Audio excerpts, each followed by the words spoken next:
અમદાવાદના મેઘાણીનગર વિસ્તારમાં મેન્ટલ બાર ટર્નિંગ નજીક સિવિલ હોસ્પિટલ મેસ પર 12 જૂન 2025ના રોજ અમદાવાદથી લંડન જતી AI-171 ફ્લાઇટનું પ્લેન ક્રેશ થતાં 260થી વધારે લોકોના કરુણ મોત થયા હતા।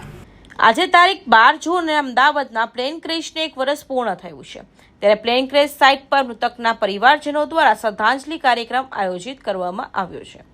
શાહીબાગ ઘોડા કેમ્પ રોડ પર રસ્તા અને મેન્ટલ બારી નજીક ઝાડ નીચે ચાની કીટલી ધરાવતા મહિલા સીતાબેન પટણીનો 15 વર્ષીય પુત્ર આકાશ પટણી આ ઘટનામાં દાઝી જવાથી મૃત્યુ પામ્યો હતો।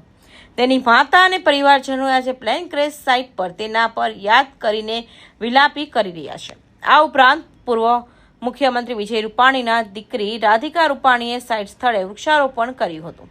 તેમણે પિતા સહિત તમામ મૃતકોને શ્રદ્ધાંજલિ આપી હતી। તો એવું હતું અમને કે આ કોઈ નાનું પ્લેન છે કે જે પાયલોટ પ્રેક્ટિસ કરતો હોય એ પ્લેન હશે, પરંતુ જ્યારે તરત જ હું ઘટના સ્થળે પહોંચી ત્યારે ખૂબ અફડાતફડી અને જે રીતે સિવિલ હોસ્પિટલનો મેડિકલ સ્ટાફ અને જે ફાયરના કર્મચારીઓ, પોલીસ તંત્ર અને સૌ લોકો ત્યાં ગાડી જલ્દીમાં જલ્દી આગ બુઝાઈ અને લોકોને બચાવી શકીએ એના પ્રયત્નમાં હતા। જે હોસ્ટેલમાં લોકો ફસાયા હતા એ લોકોને પણ બહાર કાઢવા માટે ફાયરના કર્મચારીઓ ખૂબ મોટી જહેમત ઉઠાવી અને ઘણા બધા લોકોને આપણે સહી સલામત બચાવી પણ શકીએ।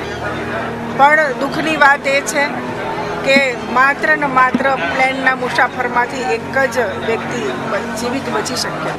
આજના દિવસે હું બધા જ દિવંગતોને હું મારી શ્રદ્ધાંજલિ આપું છું। પપ્પા સાથે 260 બીજા જે દિવંગતો હતા એ બધાને અમારા પૂરા પરિવાર વતી હું શ્રદ્ધાંજલિ આપું છું।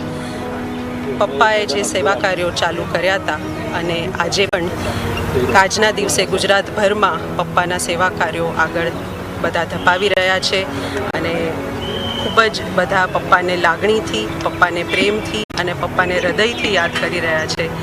એ આજે અમને એનું ગર્વ છે અને બસ પપ્પાના સેવા કાર્યો અમે આગળ વધારતા રહીએ અને ખૂબ ખૂબ ખૂબ આગળ વધે સેવા કાર્યો અને ગુજરાતની ઉન્નતિ થાય એ જ પપ્પાનું સ્વપ્ન હતું અને એ સ્વપ્ન પૂરું થાય એ આજે બસ અમારી 12 જૂન 2025ના રોજ બપોરે 1:39 વાગ્યે અમદાવાદના મેઘાણીનગર વિસ્તારમાં અમદાવાદથી લંડન જતું પ્લેન ક્રેશ થયું હતું। આ ગંભીર દુર્ઘટનામાં દેશ વિદેશ અને અમદાવાદના 260થી વધારે મુસાફરોના મૃત્યુ થયા છે। ત્યારે 1 વર્ષ પૂર્ણ થતાં આજે મૃતકના પરિવારજનો દ્વારા તેમને શ્રદ્ધાંજલિ આપવામાં આવી રહી છે। પ્લેન ક્રેશ સાઇટ ઉપર મૃતકના પરિવારજનો 1 વર્ષ પહેલા બનેલી ગંભીર દુર્ઘટનામાં જે સ્વજનો ગુમાવ્યા છે તેમને યાદ કરી શ્રદ્ધાંજલિ પાઠવી છે। પ્લેન ક્રેશ સાઇટ ઉપર 1 વર્ષ પહેલા જે ઘટના બની હતી તેના અવશેષો આજે પણ જોવા મળે છે। કૌશિક પટેલનો report, Hind TV news, Surat.